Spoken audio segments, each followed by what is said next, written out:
आर्यन खान की जमानत अर्जी पर सुनवाई टल गई है। आपको याद होगा कल बॉम्बे हाईकोर्ट में इस पर सुनवाई शुरू हुई थी। जो आर्यन खान के लीगल काउंसिल हैं उनके द्वारा अपनी दलीलें रखी गई। आज के लिए इस वक्त का सबसे लेटेस्ट अपडेट यही है कि जमानत अर्जी पर सुनवाई टल गई। आर्यन खान की जमानत अर्जी पर सुनवाई टल गई है।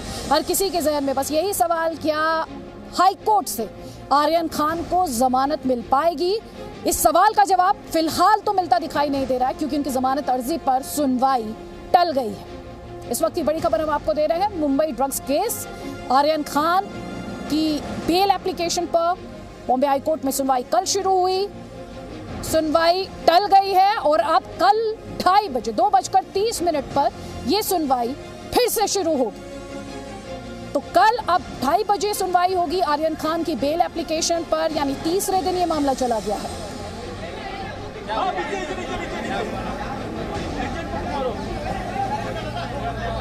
तो इस बीच जो बड़ी खबर आ रही है लगातार हम आपको दे रहे हैं। मुंबई ड्रग्स केस से जुड़ी हुई ये बड़ी खबर है। आर्यन खान की बेल एप्लीकेशन, जिस पर कल सुनवाई शुरू हुई थी, बेल एप्लीकेशन पर आज के लिए सुनवाई टल गई है। अब इस पर सुनवाई कल दोपहर 2:30 पर होगी। और ज्यादा डिटेल्स के लिए मेरे सहयोगी जितेंद्र शर्मा हमारे साथ है। जितेंद्र, और क्या डिटेल्स हैं? देखिए अदिति, आज आर्यन खान और अरबाज मर्चेंट और मुनमुन धमेचा की बेल के ऊपर सुनवाई हो रही थी। कल हालांकि आर्यन खान की बेल के ऊपर जो मुकुल रोहतगी है उन्होंने अपनी दलीलें पेश कर दी थी, और आज अरबाज मर्चेंट की जो वकील हैं वो अपनी दलीलें पेश कर रहे थे। उन्होंने भी अपनी दलीलें पेश कर दी थी। उसके बाद जो तीसरी आरोपी है मुनमुन धमेचा, उसकी बेल के ऊपर दलीलें पेश की जा रही थी, लेकिन समय पूरा हो चुका था। और उसके बाद अदालत ने ASJ जो कि सरकारी वकील है, एडिशनल सॉलिसिटर जनरल, जो NCB की तरफ से अदालत में पेश हो रहे हैं। थोड़ा आगे आ जाओ। बस ज्यादा आगे नहीं, अरे ज्यादा आगे नहीं है।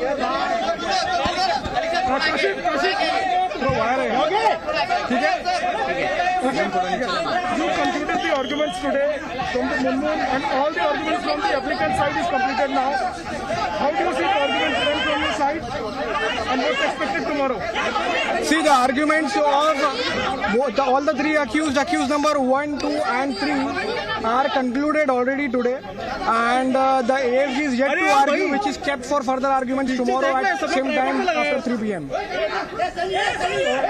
You argued about Munmun's case that she was having no information about packet found in her room, and she was just exiting the room and in 2 minutes. Can you elaborate on that? What was your argument about? See, it is the case of the NCB itself that in the Panchnama filed by them, in which Mr. Kiran Goswami is a Pancha, and the second number Pancha is Mr. Bhanushali. The Panchnama itself is clearly stating the fact that nothing incriminating substance was found from the personal possession of Miss Munmun Dhamecha, and they were suspicious on Miss Soumya Singh as well as Munmun Dhamecha. And when the other woman's personal luggage and baggage was searched, some incriminating substance were found, which are rolling papers and some pads. So it is their own case. So I would only say, which I am stating since day one, that they have unnecessarily, unwarrantedly and unjustifiably arrested Miss Munmun Dhamecha in the present case. At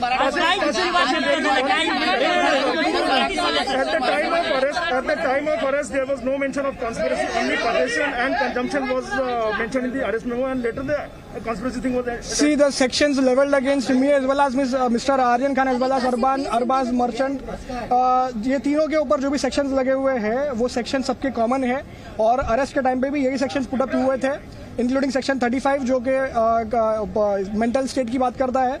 उसके बाद आगे जब remand carry on हुआ है तब इन्होंने section 29 invoke किया है, जो कि कम्प्लीटली अनजस्टिफाइड है, क्योंकि सेक्शन 29 जो है वो NDPS का वो कंप्लीट नहीं है अब हमारे सबमिशन में, और इसीलिए हमने आज कोर्ट को भी ये रिक्वेस्ट किया है कि 29 सेक्शन के ऊपर कुछ ऑब्जर्वेशन आना जरूरी है, क्योंकि 29 सेक्शन जो है वो सिर्फ कॉन्स्पिरेसी की बात करता है, लेकिन किस तरह की कॉन्स्पिरेसी, स्मॉल क्वांटिटी की, इंटरमीडिएट की या कमर्शियल के लिए, उसके बारे में ये साइलेंट है। ये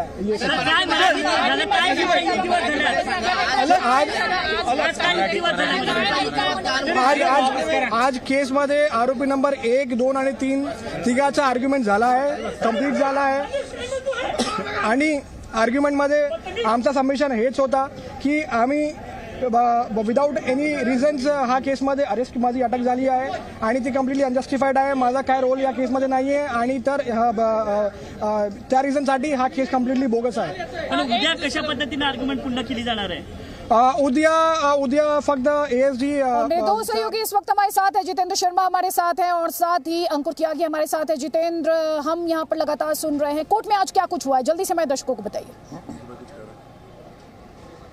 देखिए अदिति, मेरे साथ अंकुर है जो कि कोर्ट रूम के अंदर मौजूद थे. जो हियरिंग चल रही थी, दलीलें दी जा रही थी, उसको लेकर क्या क्या दलील आज पेश की गई, ये अंकुर से पूछते हैं. अंकुर, आज अदालत में क्या रहा, किस किस की तरफ से दलीलें दी गई और क्या रहा कोर्ट के अंदर? देखिए, शुरुआत करी थी अमित देसाई ने. अमित देसाई अरबाज मर्चेंट को रिप्रेजेंट कर रहे थे वहाँ पर. उन्होंने काफ़ी टाइम लिया अपना और उन्होंने जो पूरा इन्फेसिस जो था उनका इस बात को लेकर था कि कॉन्स्पिरेसी का जिक्र बार बार कर रही है.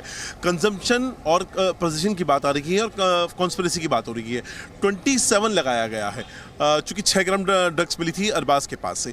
लेकिन यहाँ कॉन्स्पिरेसी कहाँ है जब कोई टेलीफोन की बात पे नहीं हुई है, ना कोई मैसेज पे चैट्स हुए हैं, ना ऐसा कोई मैसेज हुआ है जो आपस में इस बात को समझाता हुआ हो.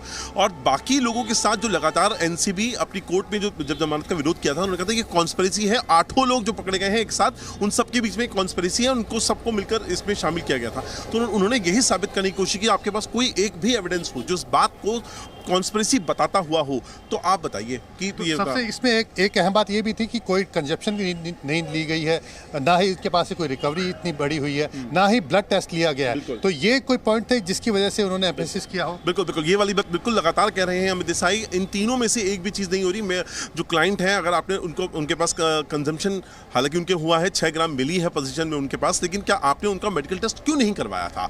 क्या उन्होंने कंजम्पशन किया या नहीं किया, इस बात को प्रूव करने के लिए मेडिकल टेस्ट क्यों नहीं करवाया गया? और दूसरा उन्होंने जो इंपॉर्टेंट पॉइंट उठाया, कल वो जो 2 लोग थे जिनको सेशंस कोर्ट से जमानत मिली है, उसका जिक्र यहां पर हुआ है. उन्होंने साफ तौर पे कहा है कि कल मनीष को और अविन को सेशन कोर्ट से जमानत मिली है, जबकि उनके पास से ड्रग्स मिली थी.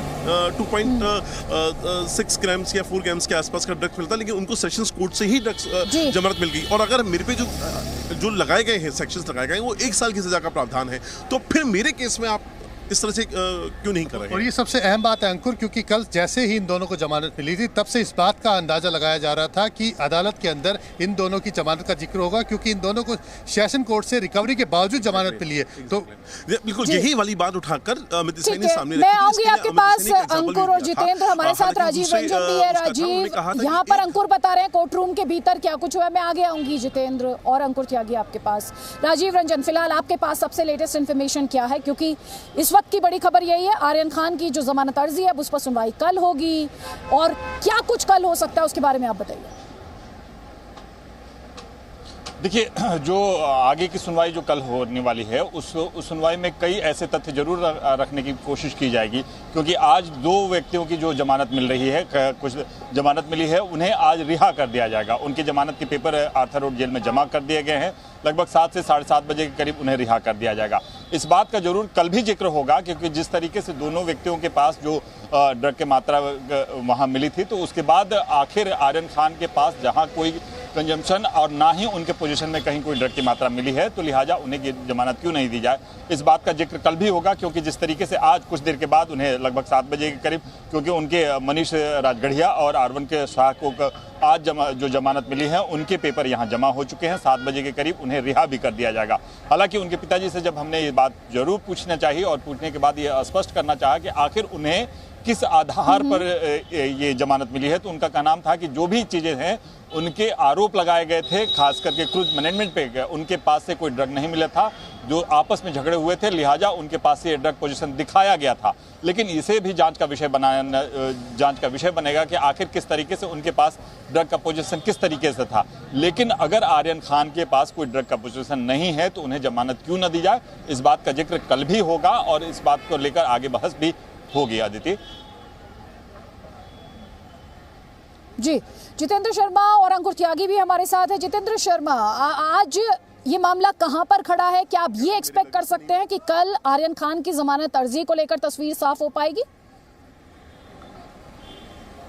देखिए, आज लगभग तीनों आरोपियों की बेल के ऊपर सुनवाई पूरी हो चुकी है। अब एनसीबी इसमें कल अपनी तरफ से दलीलें देगी, लेकिन इसके अंदर एक अहम बात यह है अदिति कि जो मुनमुन धमीचा है, जो कि इसके अंदर तीसरी आरोपी है, जो कि बाकी दोनों के साथ बेल पर अपनी यहाँ पर दलीलें पेश कर रही हैं, उसके बारे में कुछ इंटरेस्टिंग चीज़ें हैं कि किस तरह से दलीलें दी गई, वो अंकुर हमें अभी बताएंगे। अंकुर, आज धमीचा की तरफ से भी दलीलें दी गई थी, जो आखिर आर्ग्यूमेंट था, तो क्या खास बातें उसमें कही गई? देखिए, उनके वकील हैं काशिफ, उन्होंने केस में जब अपना केस प्रेजेंट किया, उन्होंने साफ तौर पे कहा जिस कमरे में मुनमुन धमीचा थी वहां से ड्रग्स मिली है, ना कि मुनमुन धमीचा के ड्रग्स की जो लगेज है उसके अंदर से मिली। उसके अंदर से कुछ भी ऐसा नहीं मिला है, जबकि उसी कमरे के अंदर सौम्या सिंह नाम की और लड़की थी जिसके लगेज में से कुछ चीजें मिली हैं, रोल पेपर्स वगैरह मिले थे, जबकि उसको इस केस का एक्यूज्ड भी नहीं बनाया, उसको जाने दिया गया। और यहाँ पर जो दोहरापन एनसीबी का बताने की कोशिश कर रहे थे कि बेसिकली इसी एक कमरे के अंदर दो लड़कियां होती हैं, सौम्या सिंह को जाने दिया जाता है और मुनमुन धमीचा को आरोपी बना दिया जाता है, जबकि उनके पास से, ऐसा उनका कहना था कि उनके पास से, मुनमुन के पास से लगेज में से कुछ नहीं मिला, कमरे में से जरूर ड्रग्स मिली थी। तो आज क्या तीनों की सुनवाई पूरी हो चुकी है? जी, आज तीनों की सुनवाई पूरी हो चुकी है। अब तीनों ने अपने अपने आर्गुमेंट्स कंक्लूड कर दिए हैं। कल शुरुआत होगी सेकंड हाफ में, तकरीबन वहीं आप 2:45 का वक्त होगा। अनिल सिंह जो एएसजी हैं वो एनसीबी का पक्ष रखेंगे। तकरीबन उन्होंने बताया है अभी कि उनको 1 घंटा चाहिए अपना पक्ष रखने के लिए। अगर उसके बाद क्रॉस क्वेश्चनिंग या ऐसा कुछ होता है तो थोड़ा सा वक्त और मान लीजिए, और उसके बाद जज जो अपना वक्त लेंगे निर्णय सुनाने में, उसके बाद। इतने लंबे समय से आप बॉम्बे हाई कोर्ट को कवर कर रहे हैं, क्या आपको लगता है कि कल इसके ऊपर फैसला आ सकता है या कल का दिन भी टल सकता है? देखिए, अगर 2:45 पर ठीक अगर 1 घंटे के अंदर एएसजी अपना कंप्लीट कर लेते हैं जैसा वो बोल रहे थे, तो फिर बहुत ज़्यादा संभावना है कि कल तक फैसला आ सकता है। क्योंकि आज भी हमने देखा 5:30 बजे तक कार्रवाई चली, कल भी हमने 5:30 बजे तक कार्रवाई चलते हुए देखा है। इतना टाइम काफ़ी होता है किसी भी जज के लिए, लेकिन अगर जज इस केस को ध्यान में रखकर, इस केस की सेंसिटिविटी को ध्यान में रखकर थोड़ा वक्त और चाहते होंगे तो ज़्यादा से ज़्यादा 1 दिन और, लेकिन अंदाजा ये है कि कल शाम तक ये फैसला आ जाएगा। तो देखिए अदिति, जो सुनवाई है, दलीली है, वो जितेंद्र शर्मा, हमारे दर्शक जो है, मैं आपसे एक सवाल पूछना चाह रही थी। जी, मैं आपसे सवाल पूछना चाह रही थी। हमारे दर्शक लगातार कॉन्स्पिरेसी थियरीज के बारे में पढ़ रहे हैं, सुन रहे हैं। पॉलिटिकल, एक तरीके का पॉलिटिकल ब्लेम गेम इसमें छिड़ा हुआ है। एनसीपी लगातार एनसीपी की जांच को लेकर सवाल उठा रही है। ये जो कोर्ट के बाहर हो रहा है और ये जो कॉन्स्पिरेसी थियरीज हैं जिनका जिक्र अभी अंकुर त्यागी ने भी किया, लीगल काउंसिल्स ने इनका इस्तेमाल किया है, क्या कोर्ट रूम में इस सब का भी फर्क पड़ेगा, असर पड़ेगा इस जमानत अर्जी पर सुनवाई के दौरान? देखिए, ये जज के ऊपर है कि इस पूरी कॉन्स्पिरेसी को वो किस तरह से लेता है। हालांकि जिस तरह से एनसीबी या समीर वानखेड़े की तरफ से एफिडेविट दिया गया है सेशन कोर्ट पे भी और बाद में हाई कोर्ट पे भी, बताया गया है कि किस तरह से इस पूरे केस को हैम्पर करने की कोशिश की जा रही है, किस तरह से उनको इस जांच से हटाने की कोशिश की जा रही है। वहीं जो आरोपी हैं उनकी तरफ से भी दलीलें दी गई है कि जो कोर्ट रूम के बाहर जिस तरह की सिचुएशन इस समय चल रही है, उससे इन आरोपियों का कोई लेना देना नहीं है। ना ही वो किसी तरह से एनसीबी के खिलाफ है, ना ही वो इस किसी तरह की साजिश का हिस्सा है, ना ही उनकी तरफ से कोशिश की जा रही है कि एनसीबी या उनके उससे जुड़े हुए अधिकारियों पर किसी तरह के आरोप लगाने की या दबाव बनाने की। ये चीज़ें जरूर हो रही हैं कोर्ट रूम से बाहर को लेकर के। लेकिन अगर मैं अदालत की बात करूं अदिति, तो अदालत में सिर्फ और सिर्फ दलीलें और जो सबूत आरोपियों की तरफ से दिए जाएंगे वही उनकी जमानत पर फैसला करेगा। और साथ ही साथ एनसीबी जो सबूत देगी कि क्यों उन्हें इनकी कस्टडी चाहिए, क्यों इन्हें जेल से बाहर इस समय नहीं रखा जाना चाहिए, और उसके पक्ष में जो तर्क देंगे, जो सबूत देंगे, उसी के आधार पर जज फैसला सुनाएंगे। सबसे अहम बात यह है अदिति कि इस समय जो तीनों आरोपियों की तरफ से जो दलीलें दी गई हैं उसमें सबसे अहम यह है कि कोई रिकवरी नहीं हुई है, कंजप्शन नहीं है, साथ ही साथ इन सब का मेडिकल टेस्ट नहीं लिया गया। इसके अलावा तीनों को एनडीपीएस एक्ट 27 में गिरफ्तार किया गया, जो कि बेलेबल ऑफेंस है। जहां तक मुनमुन धमीचा, जिसकी सबसे आखिर में दलीलें हैं, जिस तरह से अंकुर अभी बता रहे थे, उसका साफ कहना है कि उनके कमरे से रोल पेपर बरामद हुआ, लेकिन वो उनके लगेज से बरामद ना होकर के किसी और लड़की से बरामद हुआ है, और उसको इस मामले में आरोपी भी नहीं बनाया गया। तो ये कुछ जो चीज़ें अदालत में कही गई है, निश्चित तौर पर इसको संज्ञान में लेकर के अदालत अपना फैसला सुनाएगी। और अगर हम पिछले केसेस की बात करें, एनडीपीएस के इस तरह के जो मामले रहे हैं, उसमें अमूमन ये देखा गया है कि सेशन कोर्ट से अगर जमानत नहीं मिली है तो बॉम्बे हाई कोर्ट से उन आरोपियों को जमानत मिली है, क्योंकि कहीं ना कहीं इस तरह के लूप होल्स निकल करके आए हैं। अंकुर मेरे साथ है, वो इस बात को लेकर के कुछ कहना चाहते हैं, मैं उनसे पूछना चाहूंगा। जी इसमें देखिए, अगर हम सेशंस कोर्ट की पूरा ट्रायल जो मैंने देखा उसके अंदर लगातार जो जमानत नहीं देने की वजह रही वो ये रही क्योंकि कंजम्पशन के चार्जेस और प्रोक्योरमेंट के चार्जेस आर्यन खान पे ना तो कंजम्पशन के चार्जेस है ना प्रोक्योरमेंट के, कंजम्पशन के चार्जेस हैं। हालांकि मेडिकल टेस्ट नहीं हुआ था। लगातार एनसीबी इस बात को लेकर जोर देती रही है कि ये इन सब के बीच में कॉन्स्पिरेसी है, और आज जब अमित देसाई की पूरा आर्ग्यूमेंट रख रहे थे तो पूरे आर्ग्यूमेंट का सार था कि कॉन्स्पिरेसी जैसी कोई चीज नहीं है। उन्होंने कहा व्हाट्सएप चैट्स की आप बात कर रहे हैं, एक भी व्हाट्सएप चैट ऐसा नहीं है जो इस बात को साबित कर सके कि इस रेप पार्टी जो 2 अक्टूबर और 3 अक्टूबर की रात को बस्ट की गई है उसमें कॉन्स्पिरेसी रची गई। उसका एक भी व्हाट्सएप चैट अगर हो तो आप एनसीबी पेश करते। दूसरा, उन्होंने एक एग्जाम्पल दिया कि अगर एक घर के अंदर, क्योंकि ये किसी और जजमेंट का हिस्सा रहा था इसीलिए उन्होंने उस पर दिया, एक घर के अंदर 2 चोर जाते हैं और दोनों चोरों की जो नीयत है वहां चोरी करने की है, लेकिन दोनों इंटरकनेक्टेड नहीं है, तो ये फिर इन दोनों के बीच की कॉन्स्पिरेसी नहीं होगी। इस एग्जांपल से उन्होंने अपना केस आगे रखने की कोशिश की। तो देखा अदिति आपने इस पूरे मामले को लेकर के, जहां एनसीबी इस पूरे मामले को लेकर के कॉन्स्पिरेसी जताने की कोशिश कर रही है। बिल्कुल, लगातार कॉन्स्पिरेसी थियरीज, उसी से जुड़ा मेरा आपसे सवाल भी था। मैं आपसे ये जानना चाहती हूँ बहुत साधारण भाषा में, जो दर्शक इस समय टीवी देख रहे हैं वो ये जानना चाहेंगे वो कौन सा सवाल है कोर्ट के सामने जो ये तय करेगा कि आर्यन खान को बेल मिलेगी या नहीं। देखिए, इसमें सबसे बड़ी बात यह है कि जिन सेक्शन के तहत आर्यन खान को गिरफ्तार किया है एनसीबी ने, वो सेक्शन अपने आप में ही बेलेबल है, यानी कि उस सेक्शन में ज़्यादा से ज़्यादा आप 1 साल तक की सज़ा दे सकते हैं। और अगर कंजप्शन के चार्जेस हैं कि अगर उसने कंज्यूम किया है ड्रग्स को, तो वो ज़्यादा से ज़्यादा गिल्टी होकर के रिहेबिलिटेशन के लिए जाता है, ना कि उसको जेल जाए। क्योंकि एनसीबी का जो पूरा काम है, एनसीबी का काम है कि जो बड़े कार्टेल है, यानी कि जो ऐसे लोग हैं जो कि ड्रग्स की सप्लाई कर रहे हैं, ड्रग्स की लोगों के अंदर आदत डाल रहे हैं कंजप्शन की, उन लोगों को पकड़ना, ना कि जो कि ड्रग्स ले रहे हैं खुद के लिए, उन लोगों को गिरफ्तार करना। क्योंकि अगर कोई ड्रग्स ले रहा है तो कहीं ना कहीं वो मरीज है, कहीं ना कहीं वो इस ड्रग्स का आदी हो चुका है और उसे रिहेबिलिटेशन की जरूरत है। इसीलिए सेक्शन 27 यानी कि उसके पास कंज्यूमेबल आइटम्स, यानी कि जो कंज्यूम करने लायक ड्रग्स है, उतनी मात्रा में ड्रग्स बरामद हुई है और वो बेलेबल ऑफेंस के अंडर आता है। इस तरह की दलीलें दी गई है और यही सबसे बड़ी वजह है